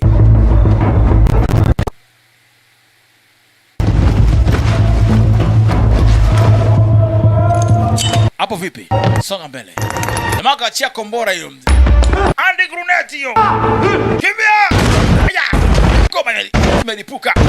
Kombora anarushwa. Andi grenade za kutosha. Hani grenade za kutosha. Faster, kazi inaisha. Gasti anafanya faster na wachukia kweli mabwana hao. Ala huyu hapa. Kwanza na chuma. Mwingine kwa nyuma. Huyo mwingine. Kombora. Achiliwa kombora la hatari. Ni faster. Wengine ndio wanakuja. Wengine ndio hawa hapa. Wako wengi kweli humu ndani. Hapo. Chuba. Nimeishiwa risasi. Chuma. Mpa kitu namna hii. Chuba. Wako humu ndani humu. Wanaonekana wako ndani humo. Nimeishiwa risasi. Wakachukua risasi.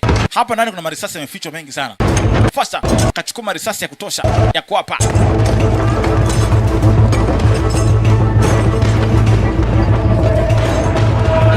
Akawarushia marisasi hayo.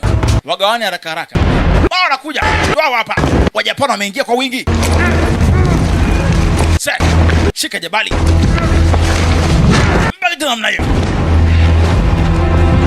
Mwingine ndo huyu. Wanakuja. Wako na nguvu. Chuba. Bora. Vunja mkono. Malizia huko. Bado mbishi. Yuko na kisu. Gasti yuko na kisu. Choba na kisu Gasti. Mara katoa. Vunja mkono. Pita naye mpaka ndani ya jengo. Balo beti nzito. Chuba. Chuba namna hii. Balo anakuja hapa. Akamvuta Marekani. Chapa ya kichwa. Wajapani wanazidi kupanda. Bado wako wengi wanazidi kupanda huko. Sogea mbele. Chuba. Unawatungua, unawapunguza. Wanaingia ndani hawa. Chapa chuma. Kuja panda pili. Chapa. Wapa. Amba na kwa mazito hapa. Vita na kwa kali kweli. Chapa chuma. Mmoja kaingia na kombora. Mmoja alirusha kombora. Andi gruneti. Chanto alipata wengi bala. Wote walirushwa na kombora. Kwa bahati nzuri wengi bado wako uhai. Mawe yaliwagonga sopoa. Gasti alipoteza network kabisa. Gasti anapoteza network. Wapo katikati ya vita. Anasikia wanazidi kuja. Wajapani bado ni wengi. Songeni mbele. Wanavuka mbele. Hamna kusubiri mtu yeyote hapa. Wanatokea upande wa pili wanavuka. Wanavuka upande wa pili. Wajapani wanawafuata. Wanaingia kunako pango jingine. Bado ni wengi wanakuja kweli. Shikani. Sikuwa na hiyo. Binti akashusha gari lilikuwa pale. Akafunikia wenzake ndani ya gari. Gari likasiba mlango, binti akajitoa. Hapana dada. Sister akajibaki mwenyewe kama kujitoa sadaka mwenyewe. Dada! Sister kajitoa sadaka peke yake. Fuateni ramani, malizieni mission. Malizieni kazi niliyowaachia. Binti kabaki mwenyewe. Kaamua kufa nao. Sawa. Twendeni. Kawaambia malizieni mission. Twende! Wanamwaga moto. Wamekuja mpaka na gesi. Binti kawaambia nendeni, malizieni mission. Mama na uchungu nao hawa waliwaua mabinti zake watatu. Mama na uchungu hawa waliwaua mabinti zake watatu. Ana uchungu nao kweli. Piga tairi namna hii. Anawazuga. Toka na mashine. Anawatungua balaa. Mama akaona acha afe na kadhaa. Waliwaua mabinti zake. Mabinti zake watatu waliuawa na hawa Wajapani. Anawatukia kweli. Mama anajitoa sadaka na kuja. Chuma zinalia. Mama anajitoa sadaka kufa nao hawa. Liwatawanya. Anahakikisha kama anakufa na kufa hata na 50. Chuma nalia. Mama anawategua tu. Koki mashina. Chapa ya juu. Kisu inakuja. Mama anachoma na bati kunako mgongo. Bati inaingia tumboni kwa mama huyu. Mama kaminyiwa, anazidiwa hapo chini. Mama kafetua risasi, ikamchapa. Weka para chini, koki ya kichwa. Lakini kibati kimeingia ndani ya tumbo. Mama hawezi kupona. Akaona potelea mbali. Kuna mtungi wa gasi huko hapa. Huyu kwa mke kamchoma mguuni tena. Mwa kibati, kata shingo. Mama akachukua gesi hiyo hapo. Hao anakuja. Njoni! Chuma anakuja. Pigwa chuma nyingi sana. Mama alichapwa risasi za kutosha. Pigwa risasi nyingi sana. Mama anashindwa kutumia gesi hiyo. Halo. Colonel Arima anafika. Kazi inaishaisha hapo. Halo. Mama yuko hapo. Moyo unadunda, naona wanaye watatu. Anawaona mabinti zake watatu waliouawa na Wajapani kipindi wanaenda shule maskini. Mama anacheki. Anawaona watoto wake wanamuita bwana. Mama anajua anawafuata wanaye so muda mrefu. Mama akaona basi, kwa kuwa na kataro, naondoka na kazaa. Wacha gesi yenye moto hiyo. Kimbia! Kimbiani! Mama anamwaga moto, petroli na mafuta anamwaga moto hatari. Aliwachoma. Choma Japani. Mama anawachoma kweli kweli.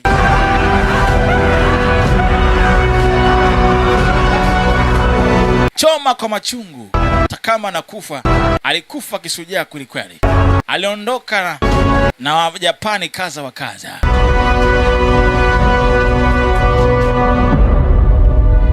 Anaondoka na Wajapani kaza wa kaza. Halo.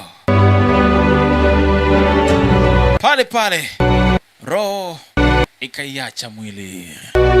Mama anakufa kishujaa namna hii.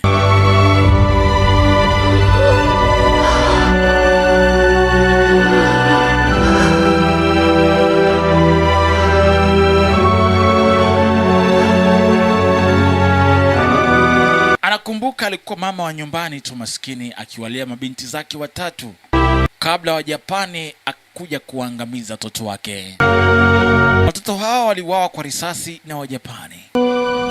Ndo chanzo cha mama kujiunga na jeshi kulipa kisasi cha watoto wake. Mama anakata roho na bunduki, watoto wake walichora tattoo pale maskini.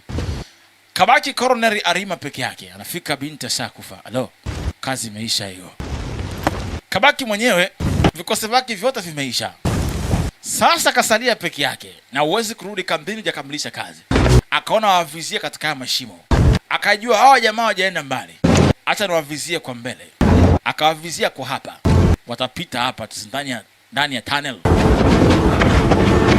Wanapita ndani ya tunnel ndaki. Chuma! Lewakosa. Piga imeisha. Chapa chuma.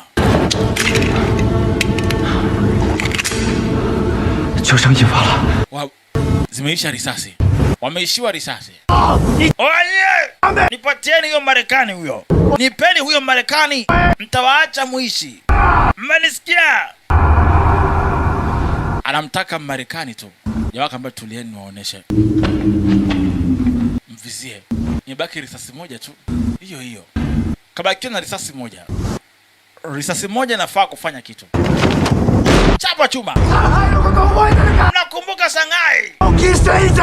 Wenzenu wote walikufa, mbakia wenyewe tu. Mko peke yenu mmetalia. Waoga wakubwa, njoni. Sasa nawatisha huko na winda kwa akili kubwa.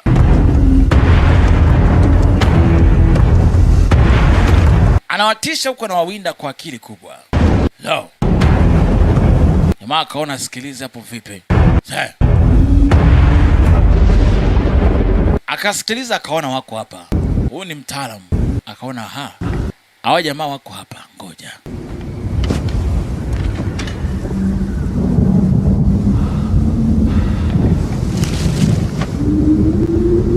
Anagundua hawa jamaa wako hapa. Sasa nao akammendea. Chapa chuma. Ngoja. Akamwai. Chapa ya mguu. Sasa wanatoka.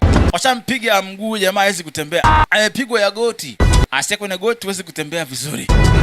Hao wanavuka, wanatoka. Wamechoka vibaya mno. Wanafika hapa. Wamechoka kweli kweli. Wameishiwa risasi, kila kitu kimeisha. Jamaa pigwa risasi ya mkono. Funga hiyo. Wanacheki ramani, wanamulika na tochi. Jamaa kacheki ramani kuna kule. Asema hapa ndo maili ya mwisho. Alafu tunapita Lushamba hapo. Tunakuwa tumevuka kuelekea katika pango lenyewe. Mahali sehemu atakapokuja kumkuta wenzake. Hapa. Akati tunawasha tochi, jamaa akawaona akiwa angani. Alivyoona akageuza ndege na wafuata. Jamaa akasikia mlio. Asema jamaa anakuja. Jamaa anakuja na ndege. He's coming for me. He's coming. Asema jamaa ananifuata. Tuondokeni. Ananifuata huyu jamaa. Jamaa kufika pale akawaona wale pale. Chapa chuma. Kapita, anakata kona narudi tena. Wakajificha chini. Asema jamaa anakuja namjua huyu. Huyu jamaa nilimpasua jicho huyu. Ndio mtu pekee mwenye bifu kali na mimi. Mimi nafahamu jinsi ya kufanya. Sasa pigana na Japan, huyu nitadili naye mwenyewe. Anarudi tena mara nyingine. Anawavizia jinsi ya kuwashambulia tu ndani hicho kisehemu amejificha. Jamaa akaona ngoja. Huyu jamaa sana anamtaka umshikaji ngoja sikia. Hata mimi niende. Mimi naenda. Wadi akaambia sikiliza. Mimi naenda. Baki hai mpeleke huyo mtu sehemu salama. Mimi naondoka na huyu jamaa mwenye ndege. Sawa? Sawa. No. Tulia ngoja. No. Akaambia usiende. Huyu jamaa anataka mimi. Jamaa akaambia sikiliza. Hakikisha unakuwa hai na utangaze kundi letu bwana. Jamaa kama tulia. Jamaa akafika pale akavaa koti, akajifanya yeye ndo Mmarekani. Jamaa akaambia ishi. Ishi. Hakikisha unaishi bwana. Jamaa akajifanya ndo Mmarekani, akawa twende. Akajifanya ndo Mmarekani, akavaa mavazi kama rubani, akapita njia nyingine. Anaenda njia nyingine. Jamaa anakuja huku. Huyu kavaa nguo tofauti kaenda tofauti. Huyu naye anamfuata. Sio! Huko sio! Pita huku wewege! Wewe! Ameenda sehemu nyingine. Na mwenye ndege anamfuata mtu mwingine. Komanda anafika pale, mguu wake mbovu hawezi kutembea na yuko peke yake. Kapigwa risasi ya mguu hawezi kutembea. Anawawinda piga risasi lakini wapi? Washaenda. Jamaa anaona jinsi gani amefeli. Kamanda aamini macho yake anavyofeli kuwapata wa jamaa. Huyu mwenye ndege anamfuata mtu ambaye siye. Anamfuata Ward. Amevaa kama vile pilot wa Kimarekani. Kwa jamaa anamfuata akafikiri ni yeye. Ujamaa na bifu ana hamu ya kisasi. Kamanda akaona ameshafeli mission. Hapa hana sali ya mtume. Akirudi kambini lazima watamuua tu. Basi Wajapani huaga wasamei. Jamaa akaona portal ya mbali. Akajichapa chuma ya kichwa, akajiua. Huyu jamaa anamfuata huyu mshikaji. Ana uchungu naye akifikiri ni Mmarekani. Anageuza ndege chini, anakwenda kishambulia kichwa chini, miguu juu. Anamweka kwenye target. Anamweka kunako target, waje na kimbia maskini. Kobe inakuja. Mashambulizi. Inashambulia na bodabo. Shambulia anapita anageuza tena. Akimvuka na anakata kona anarudi. Anahakikisha amemuua kabisa huyu bwana. Ana uchungu naye. Chuma inakuja. Anakimbia, chuma inakuja na mkosa. Ngoma zinampata kwenye miguu lakini bado anakuja. Akalala, ngoma ikapita. Anageuza, ngoma inakuja tena. Mpaka hakikisha amemuua kabisa huyu. Anageuza kitu, anakuja tena. Anakuja na kitu hichi hapa tena. Niue! Njoo! Wadi kashajitoa mwanga pote ya mbali. Jamaa anakuja na mimina njugu za hatari, mashine risasi za kumwaga. Kombe inakuja. Wadi anapata na risasi nyingi sana anapokimbia. Lakini bado anakuja. Ashaamua Portal ambaye anakufa kishujaa. Angalau amefanya kitu kwa ajili ya nchi yake. Kombe zinakuja. Wadi anapata risasi nyingi sana lakini anakuja hivyo. Bwana. Chuma zinaachiwa. Hello. Wadi anakimbia licha ya kujua kuwa hawezi kupona. Anakumbuka yeye alikuwa mfanyakazi katika eneo la Wajapani, lakini maisha yake yote huyu jamaa alikuwa CIA, afisa wa siri wa Kimarekani wa Kichina. Wakati huo pia alikuwa anafanya kazi zingine. Akiwa hapa anamuona Dani anamfuata, wewe mwanangu vipi? Vaa nguo hizi hapa. Anamuona marehemu akimfuata namna hii. Wanasema ukimwona marehemu jua pia nao unaondoka hivyo. Anaona kina Gasti nani wote masela zake wote wale pale ise. Akiwa hapa Ward anakumbuka maskini wa Mungu kwamba kabla ya vita alikuwaga mtu mwingine tofauti kabisa. Yeye alikuwa ni mtu anayeonyesha sinema. Alikuwa anamiliki ukumbi wa sinema ambao alikuwa anautumia kuonesha filamu mbalimbali za watu. Watu wanalipia na kuangalia sinema. Basi filamu alikuwa akionyesha pale ilikuwa ni filamu ya Ricky. Ya shujaa anamuitaga Ricky. Basi watu wengi walikuwa wanafanya kazi zao bwana. Pia licha ya vyote huyu mama kabla ya vita kuanza, huyu mama alikuwa mwanamke wa nyumbani. Alikuwa mwanamama, alikuwa akipenda sana watoto wake. Basi pale kucha asubuhi hatimaye jua likachomoza na yule mtoto binti wanamuita Mimi. Mimi alipitwa na usingizi wakati wa usiku. Yuko salama salmini.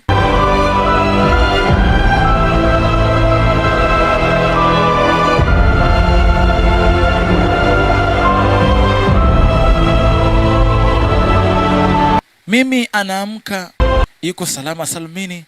Basi binti aliambiwa jua likichomoza atoke nje na aipeleke hiyo kamera kunako kambi za Kichina. Mimi anafahamu njia zote za kambi za kijeshi zilipo.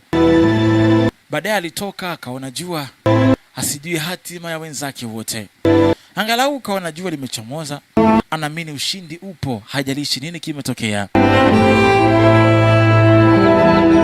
Basi Marekani pamoja na Gasti walifika sehemu waliopasa kuweza kufika.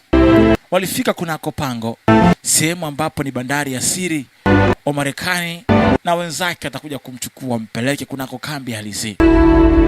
Hapa ndo si kevu yenyewe ilipo, mahali kuna pango kivuka unatokea kunako bahari. Basi hapa ndo sehemu ya siri wanapokutana wanajeshi mbalimbali wakati wa vita.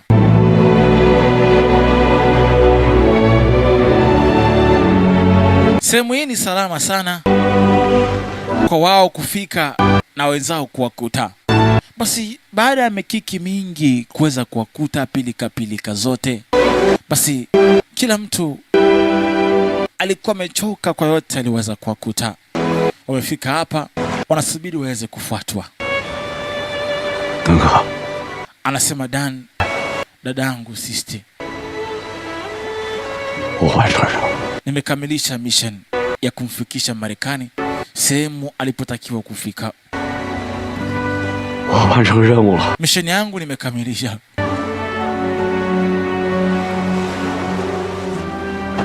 Jamaa kama mwanangu anajua na stress, ambugusa fegi kidogo. Jamaa kaamua apige fegi kidogo watoe stress. Ndugu mtazamaji, na kushauri pia usipende kutumia sigara. Mimi ni mmoja kati ya watu naepingana sana na habari za sigara. Tafadhali unapoona picha hii usiige yanayofanyika hapa, bali burudika na kile kinachostahili. Iga yale mazuri, usiige mabaya. Hawa jamaa wanavuta sigara hapa kujipoza nini? Kwa sikushauri uvute sigara. Uvutaji wa sigara ni hatari kwa afya yako na pia sio mzuri sana kwa maisha yako ya kimungu. Yani kama wewe ni mtu unayempenda Mungu, usivute sigara. Jamaa akasema kuna siku tutawatoa China wa Japani nje ya nchi yetu ya China. Hiyo siku itafika tu, wa Japani wote tutawafukuza nje ya China. Gasti akaamua kuvaa. Shika saa yako mwanangu. Jamaa akaambia vaa tu bwana, tunabadilishana. Wewe vaa saa yangu, wewe chukua tu. Hiyo inafaa, inastahili. This watch is from my... Asema hii babangu alinipa saa kwa nikaitunza inilinde nisifage. Jamaa akacheka kweli. Saa inakulinda. Basi naye akatoa zawadi alikuwa nao. Yeye nao ile mkufu ile beji ya Kibudha. Basi naye akampa bwana, akamwambia wewe, mama yangu aliniachia hii, wewe shika. itunze kama navyoenda kutunza ya kwako, sawa? Akamwelezea, hii bwana ananisaidia, mabomu yakipigwa waga nalipuka na nikinga nisife, mabomu likipiga. Jamaa akacheka kweli, akamwambia serious, hii inanizuia nisifage bana, katika vita zote sijai kufa. Basi kwa mbali kuna boti inakuja kuwachukua hapa, mashua inakuja kumchukua mwamba wa Marekani huyo.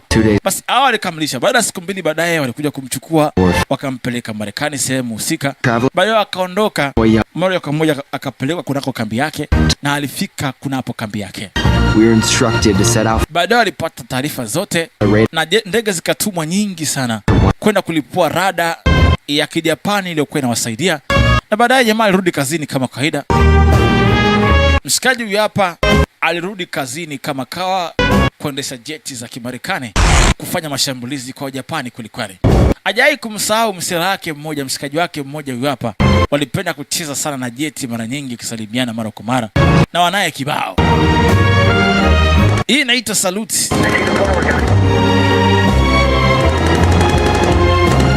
Walifanya mambo kibao sana na mshikaji wake huyu hapo, hajai kusahau. Kazi ilikuwa nzuri, walikamilisha vizuri sana, ni kitu ambacho hajai kusahau. Licha yote anamkumbuka mshikaji wake mmoja tangu alivyoshambuliwa siku zile. Basi anamkumbukaga mshikaji wake sana ambaye aliuawa pale. Basi naye akipata kazi alihakikisha kwamba harembeshwa Japani kabisa, alihakikisha anawashusha kweli kweli. Anakamilisha kazi na misheni mbalimbali baada ya ushindi ule. Basi nikukumbusha kwamba hii ni true story. Hii ni story ya kweli ya kikundi cha Gorilla mwaka 1944, ambapo kikundi cha Gorilla kilimsaidia pilot mmoja wa Kimarekani kuvuka na kurudi tena, na baadaye kapelekea kupatikana ushindi katika vita vya China. Picha ya kweli ya pembeni hapo, ya maigizo ya pembeni huku, kweli ni tukio la ukweli. Hawa huku pembeni tunawaona ni wale wenyewe wa kweli, na huku ni waigizaji. Hapa ni wa kweli, wa pembeni huku basi kulia ni waigizaji. Basi Hong Kong Bowling, jumba la tufe la zamani ni lile pale, jumba na sasa hivi ni hili hapa. Captain yule pale wa kweli, wa kwenye TV yule pale wa maigizo. Basi picha hii bana inaenzi ile ndege ilikuwa inabebwa, ni kweli ile pale ilibebwa ya kweli, hii huku ilikuwa kuigiza. Basi maana yake hivi vitu vinaonekana hapa ni uhalisia. Hao jamaa walishare fegi kwa mfumo huu, wala wakashare fegi kwa mfumo ule. Basi vyote hivi vilifanyika kweli, ni vita ya kweli ilitokea, na kumbukumbu zimehifadhiwa katika maktaba ya Kichina. Kumbukumbu zote, ile kamera bana ile pale, kamera ile pale, kile kidude hicho hapo kilisaidia mtoto alikileta, na barua ile pale ilikwisha kuweza kuandikwa, na kumbukumbu ya vitu vingine vingi, ile saa ile pale. Kwa hiyo hii ni historia ya ukweli, ilitokea mwaka 1944 wakati wa vita kipindi chao, na ile saa bado inafanya kazi mpaka leo bwana. Basi rekodi hii imehifadhiwa katika museum za Kichina na Marekani, kumbukumbu isiyosahaulika, na kumbukumbu za video pia ziko za kipindi kile, ndege zilikuwa zikirekodi zile kumbukumbu za kambi ile kambi ile pale. Basi hao ni waigizaji waliigiza walisia ile kuwepo kipindi kile bana. Shukrani kwao kuwasilisha vizuri zaidi tukio lenyewe. Nyingine tena, hii ilikuwa mwisho, tukutane katika picha nyingine. Bye bye.